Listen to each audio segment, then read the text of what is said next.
E aí, povo querido da Educar, bora fazer uma correção da AV1?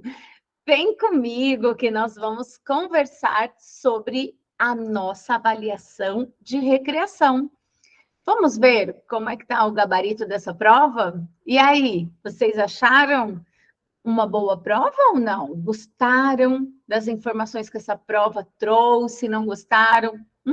Provocou reflexão? Bora lá comigo conversar um pouquinho mais sobre a avaliação que foi feita no curso de bacharelado em Educação Física, especialmente para você, que é meu aluno querido e que tem, né, esse potencial do profissional que olha para as coisas que estão acontecendo e que busca, através do conhecimento, inovação para resolver os problemas atuais e melhorar a condição de vida das pessoas. O que nós temos, então, aqui na nossa AV1, que é a primeira avaliação do semestre? Eu fiz uma avaliação muito especial, eu adoro fazer avaliação, tá? E adoro trazer pontos dessa avaliação da vida real, coisas que a gente precisa saber mesmo. Então, a avaliação é um processo importante, ele não é o finalizador, mas ele é um processo, é um meio que ele avalia tanto o aluno quanto o professor. O professor também usa esse instrumento para melhorar a qualidade de suas aulas e o método de ensino. Então, esse é um ponto crucial nessa relação professor e aluno. Ainda mais agora, com as metodologias ativas, a importância do professor reconhecer o método como um instrumento ativo nesse processo da aprendizagem. Eu gosto muito de fazer avaliação com uma situação real. Por quê? Porque o aluno ele precisa se colocar enquanto professor, né? Eu não gosto de trabalhar com termos e perguntar sobre termos fechados, sabe? O que é recreação e lazer? Segundo Huizinga, como ele vê, né, a questão do homem que se recria. Eu quero coisas mais reais, coisas que o aluno possa se colocar naquela situação problema e buscar elementos para resolver aquela situação, que é o que ele vai ter quando se formar, né? Então, é isso que eu me apoio para fazer as provas, as avaliações de vocês. Então, nossa primeira questão, existiam provas diferentes e eu vou corrigir uma delas, tá? Eu troquei os enunciados, troquei nomes, mas a situação, o problema é a mesma e a resposta, tá? Na maioria das questões também é a mesma. Então, vamos lá, para a nossa primeira questão. Moram no condomínio Morada dos Deuses? A prova 2 era A1. Moram no condomínio Morada das Flores? E na prova 2 era Morada dos Deuses. Aproximadamente 50 famílias. Os filhos têm entre 5 e 16 anos. Os adultos de 30 a 50 anos e idosos mais de 70, tá? Marcos é o profissional de educação física e recreacionista da empresa Brinque Já. Ele foi chamado para desenvolver um programa de atividades recreacionais aos finais de semana e feriados. Marcos, antes de administrar o programa, foi até o local, conheceu o espaço físico disponível, falou com as pessoas, coletando informações sobre as preferências e o estado de saúde. Após, Marcos verificou que precisaria de outros profissionais de educação física para ministrar as aulas de recreação e lazer, conforme a faixa etária. Assim, como Marcos deve proceder na execução de tal programa? Gente, uma situação problema, né? Isso acontece. Então, como você se coloca diante disso? O Marcos, eu já trago aqui, ó, ele não vai dar conta, é muita gente. Então, ele vai ter que lançar mão de algumas medidas para poder né, suprir a necessidade dessas pessoas. E eu já coloquei para você, o que que ele fez? Ele fez um levantamento, ele coletou informação, ele foi ver se tem espaço físico, se tem quadra, se tem piscina, se tem área verde. Então, já coloquei aqui elementos para você que são fundamentais para a resolução desse problema. Tudo que a gente traz na prova é importante para que você tenha de subsídios para resolver aquela situação naquele momento.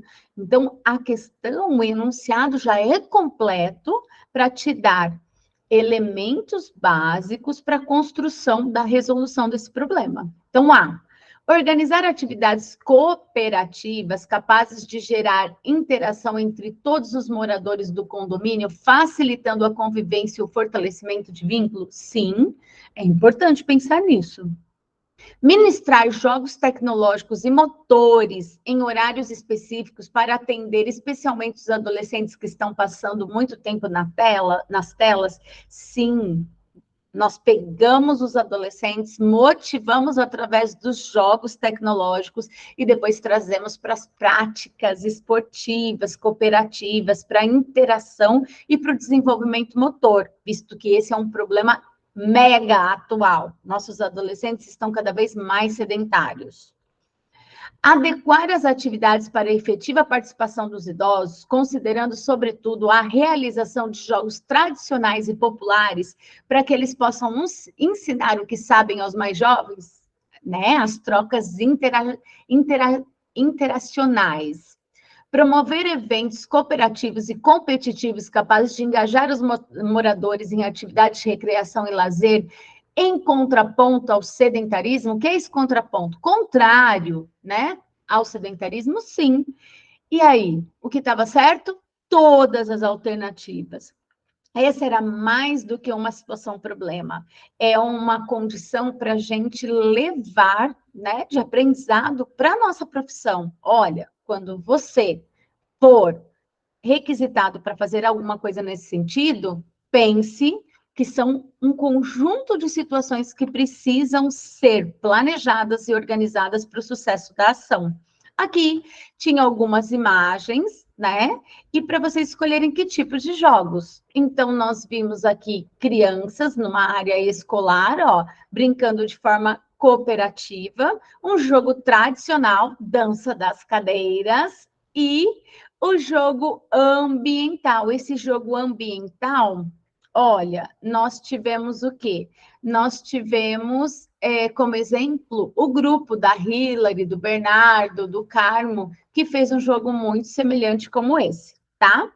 Existiram alguns alunos que colocaram também jogo psicomotor, jogo tradicional e jogo ambiental. Tá certo também, muito embora não falamos sobre as atividades psicomotoras, mas vocês já tiveram uma disciplina comigo que falava sobre as abordagens e métodos no ensino da educação física, que nós detalhamos a questão da psicomotricidade. Então, tá certo. 3. A definição abaixo refere-se a que tipo de jogo, né? Então, essa definição estava onde? Estava naquele material que foi colocado no grupo do WhatsApp sobre os tipos de jogos. Lá tinha a definição de todos os jogos que nós estudamos. Então, eu só trouxe da mesma forma para a prova. Por que está no recuo? Ó, percebam que todo o parágrafo está menor e está entre aspas, porque foi uma informação retirada de um outro local. Então, espontaneidade na sua preparação, adequando ao nível de maturidade dos participantes nos seguintes princípios: físico, cognitivo, emocional e social. Encontramos seus efeitos fisiológicos, locais e gerais, destacando-se as funções musculares, sensoriais e motoras, como o equilíbrio. Esses jogos visam o complemento das práticas mentais, como a atenção, a imaginação, a memória, o raciocínio, a aquisição dos hábitos ou virtudes morais. Que tipo de jogo? Jogo dirigido, que é aquele que traz, além das abordagens motoras, outros componentes. Nós até fizemos algumas práticas e trabalhamos com letras, né, com o processo de alfabetização e com a numeracia, com números. Nós fizemos nossas práticas, né, no ambiente reservado, fizemos isso lá na quadra. Eu dividi vocês em 4 grupos e nós fizemos essa vivência. E aqui eu trago uma informação, uma pesquisa, olha. Um estudo realizado por Rocha, 2008, na cidade de Montes Claros, Minas Gerais, com o intuito de verificar o perfil referente à idade, ao sexo e à intenção da prática de alunos de academia, a autora, que é a Rocha, chega ao resultado de que a procura pelo local, que local? Academia, se dá por 4 fatores principais: indicação médica, lazer, estética e condicionamento para a qualidade de vida. A autora constata que a maioria dos homens e das mulheres procuram a academia por motivos estéticos. A procura relacionada ao lazer ficou em aproximadamente 15% para as mulheres e 7% para os homens.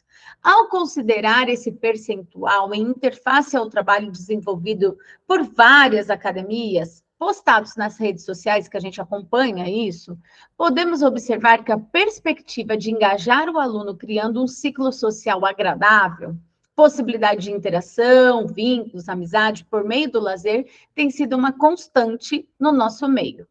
Observa-se esse fenômeno em... Que fenômeno é esse? É o culto, né? Ao lazer, à amizade, a um ambiente de convivência nas academias.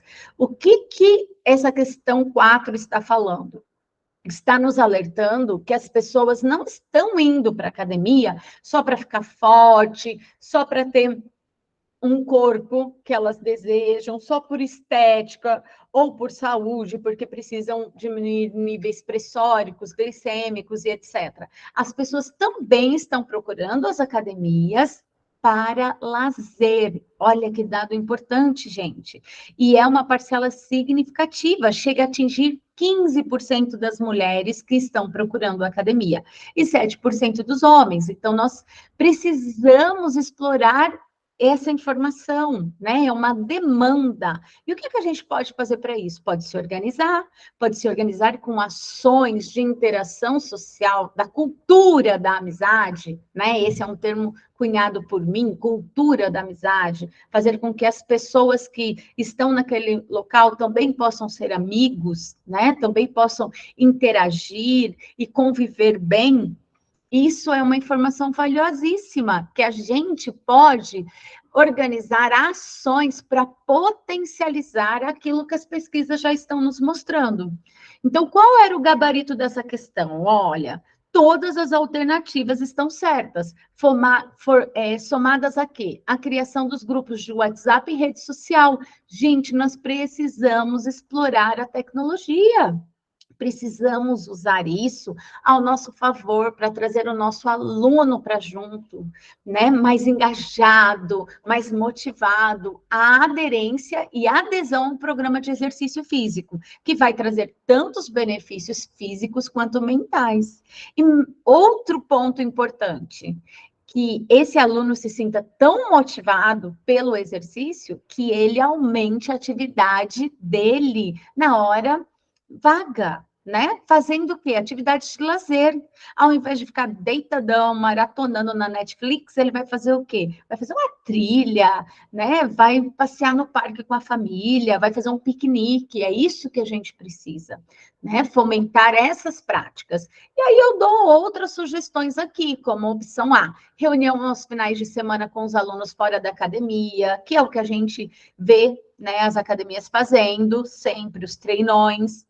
Café da manhã saudável e prática de exercícios físicos, treinos específicos longe das academias, né? Em locais diferentes, festa junina, amigo secreto, comemorações diversas, como Natal, são sempre propostas muito enriquecedoras do dia a dia do universo da academia. Então, ó, bora pensar isso e criar estratégias para fomentar esse tipo de atitude nos nossos alunos. E agora a criatividade, né, gente? Não poderia ficar de fora uma questão sobre criatividade. Eu pego no pé de vocês com isso. A criatividade é a capacidade humana de gerar novas ideias ou ações. O brincar está relacionado ao prazer.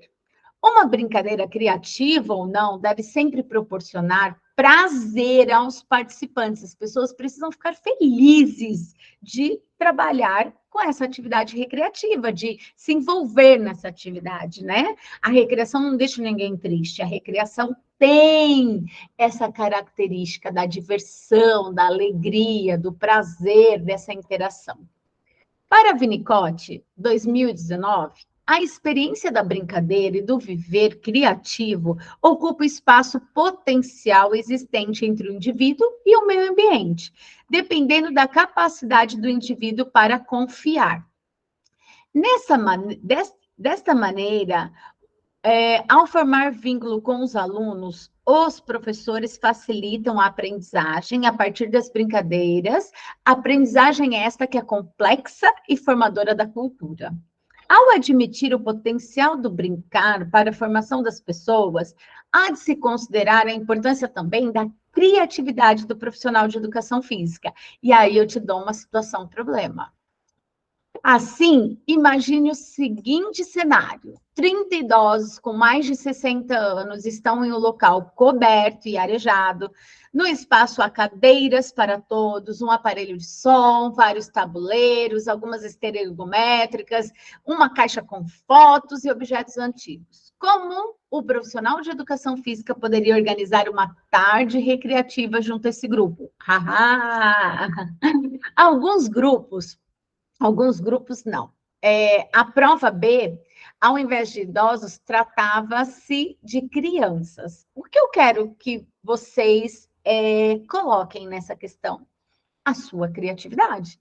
Como é que você vai montar uma tarde? Mas não é só falar assim, ligaria o som, né? E organizaria atividades cooperativas. Não, é organizar uma coisa bacana, é uma tarde. Então, uma tarde. Como é que vai começar essa atividade? Você pode colocar o som para fazer um alongamento com todo mundo. Depois, você pode propor aí 1 hora de jogos de tabuleiros. Esse jogo de tabuleiro pode ser orientado, sim, por um desafio competitivo, vai do perfil desses idosos que estão ali. Terminou a atividade de tabuleiro, você pode fazer o quê? Uma atividade aeróbia com eles, usando as esteiras ergométricas, dá para fazer circuito, a cada 10 minutos troca-se o grupo que está fazendo as bicicletas ergométricas, né, que estão ali caminhando.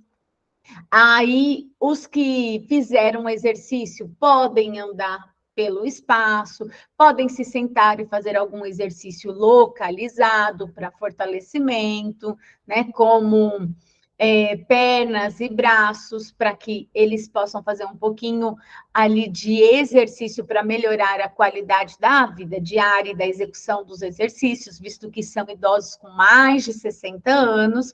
E a gente pode finalizar o quê?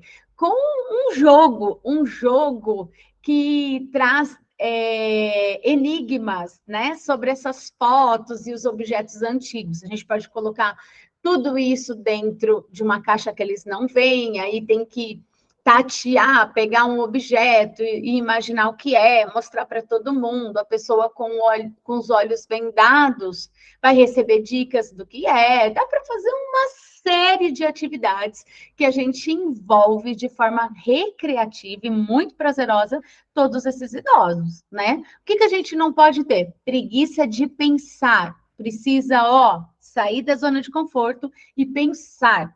A avaliação é uma condição de vida real, que eu preciso, né, me colocar no processo, estou fazendo ali, aquela disciplina, vou toda semana assistir aula, faço o processo, participo das aulas, faço os trabalhos, reflito, discuto sobre temas, e a avaliação não pode ser diferente. Ela tem que vir também nessa mesma toada, nessa mesma organização do fio condutor metodológico. Então, a gente precisa se colocar, né, como um profissional disposto a resolver esse problema de forma efetiva e com qualidade.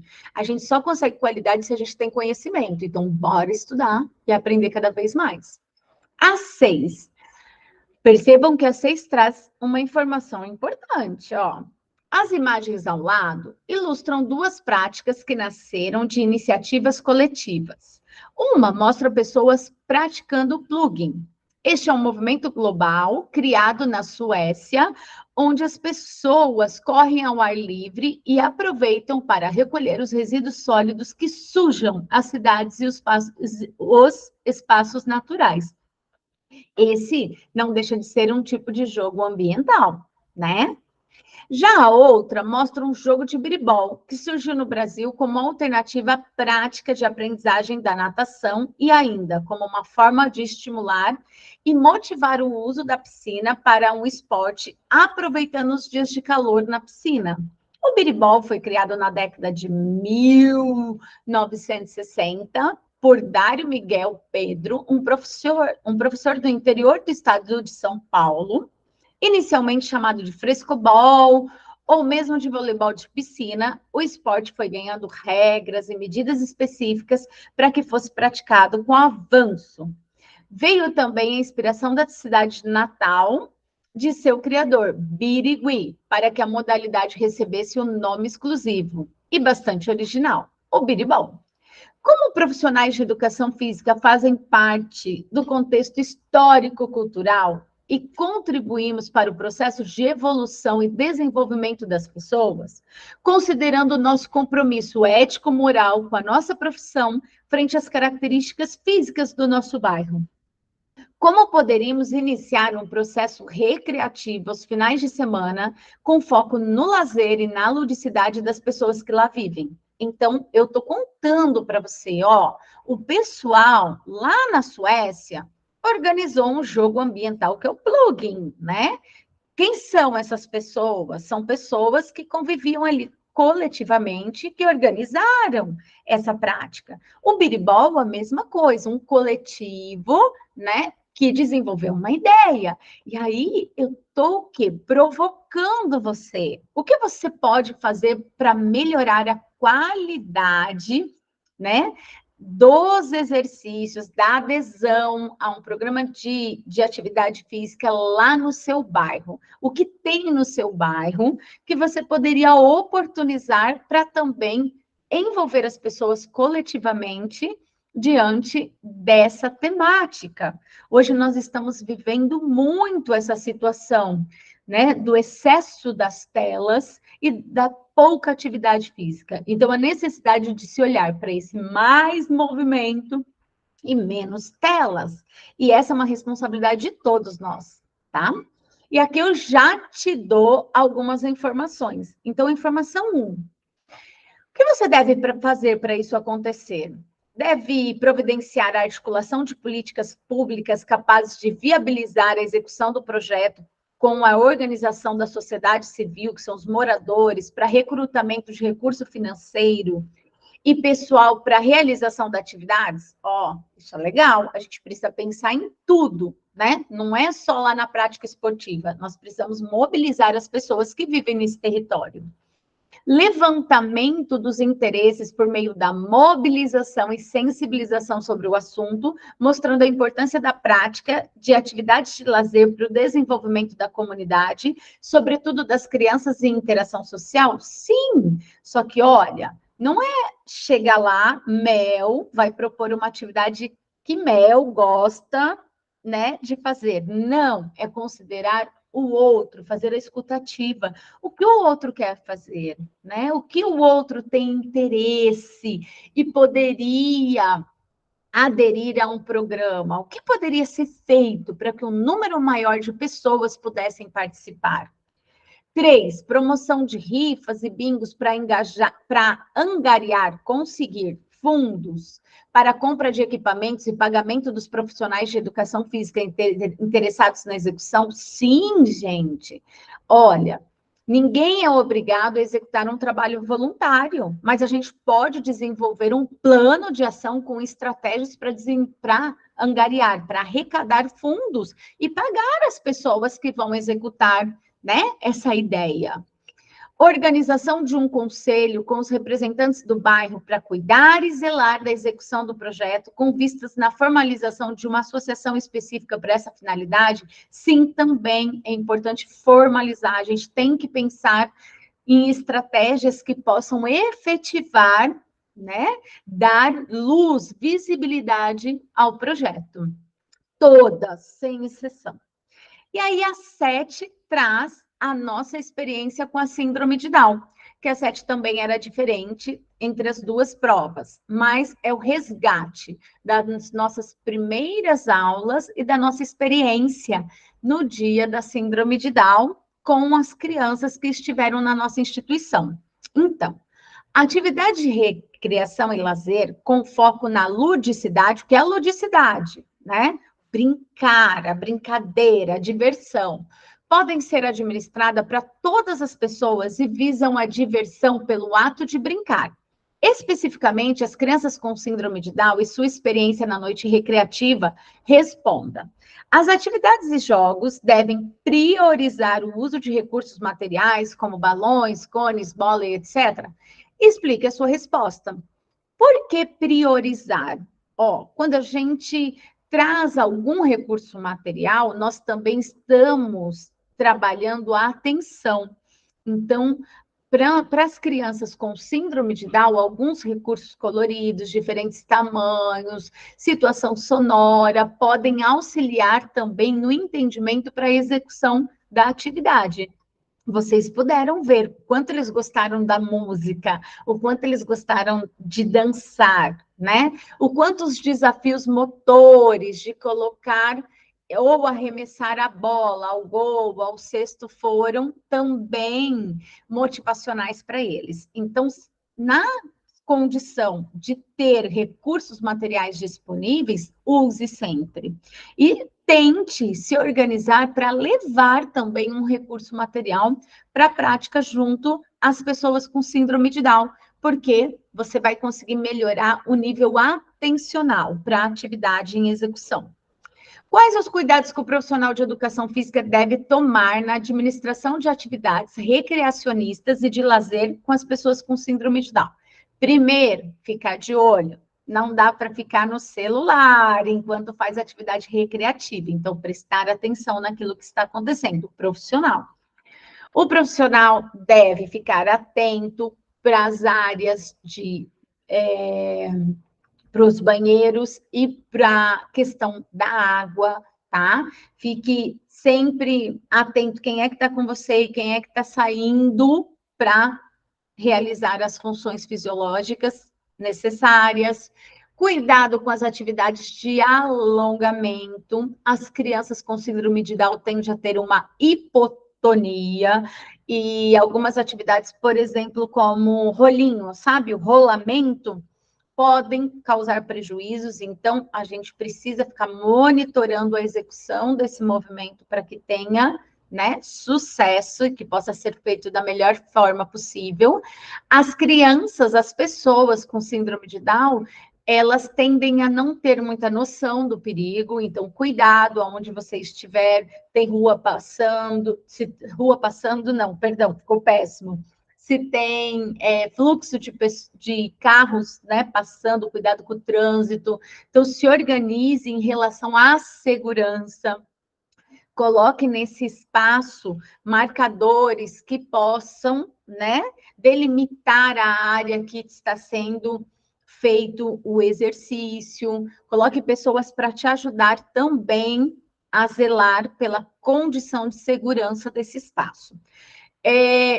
A criança com síndrome de Down geralmente não tem problemas com barulho, né? O barulho excessivo pode incomodar a criança com TEA, com autismo, mas a criança com síndrome de Down, geralmente, ela tem uma boa aceitação a um som mais alto. Mas pode ser que a criança ou a pessoa com síndrome de Down tenha outras comorbidades, né? Então, tenha outros transtornos. Então, fique atento. E diante de toda a situação, a melhor condição é analisar como é a pessoa com síndrome de Down, né? O que ela te traz de características para que você possa adequar o movimento, a atividade recreativa, àquilo que ela está te apresentando. Nunca o contrário. Você programar uma atividade, você vai executar de qualquer forma essa atividade. Não, a gente precisa conhecer o nosso aluno e, diante daquilo que ele nos traz, nós adequamos a atividade para que ela possa ser feita da melhor forma possível e promover a diversão que a gente deseja, né? Então, aqui ficamos com a correção da avaliação. A minha grande preocupação com essa correção, perdão, é porque na próxima aula é feriado e a gente, né, não vai conversar sobre isso. Mesmo porque nós temos um super festival para fazer, que é o nosso festival para chamar a atenção sobre esse mais movimento que nós desejamos e menos telas, né? É a nossa contribuição para que a gente possa viver num mundo bem melhor. E um mundo que tenha mais movimento e mais saúde física e mental. Eu fico por aqui e deixo o meu beijão.